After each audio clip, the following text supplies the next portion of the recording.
exists on 3 different levels. The broadest level, there is standardized testing.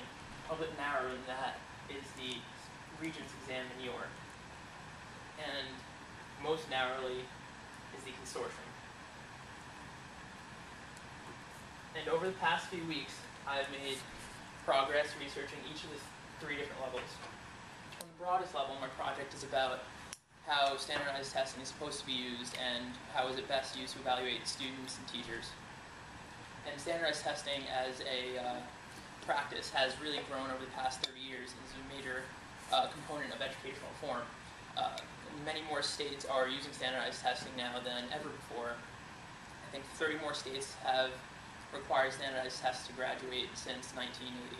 And obviously there's the No Child Left Behind Act, which I'm sure a lot of you are familiar with. A little bit narrower than that, I'm studying the Regents, which is a standardized test that New York mandates that all students take to graduate. Formerly, back in the 1800s when the Regents was created, it was a mostly vocational test used so that students could prove that they had certain vocational skills. Like there was a test called the vocational homemaking test that I guess proved that students could have certain sets of skills within the house. But over time, the vocational part died out, and it became a mandatory test, no longer an optional test, that students needed to graduate. And now students need to take at least 5 and pass 5 in order to graduate high school, and are often pressured to take more, like I took 12. So I wanted to study what are some alternatives to the standardized test. And specifically, there's the consortium, which is a group of 28 schools in New York City, which have gained an exemption to the Regents by the state of New York. And instead of having standardized tests like the Regents, they have performance-based assessment. Well, first of all, they're not opposed to testing as a practice. They find it necessary as part of education. But they're opposed to high-stakes testing, which they define as tests that are barriers to achievement, like graduating high school.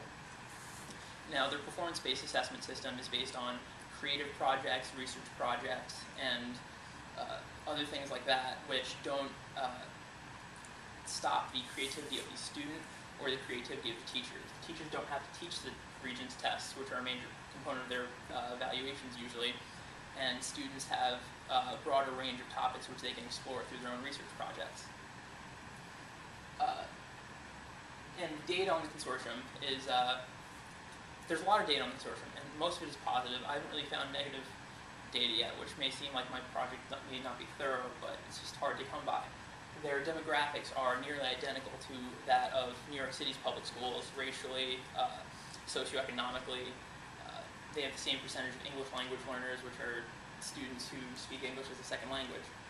And their graduation rates in high school are higher, their college attendance rates are higher, and their college graduation rates are also significantly higher among every single demographic. Now, trying to get in contact with the consortium to talk about what they're doing right has been particularly difficult. I am not on a first-name basis with my sources as Hassan is, but I did get in contact with Jane Hirschman, who's the head of the Parents Coalition for the consortium. It's kind of the parents branch of the consortium, and she discussed how maybe the success of the consortium is evidence that people need to rethink the data-driven statistical approach to education brought about by standardized testing. Thank you, Tracy.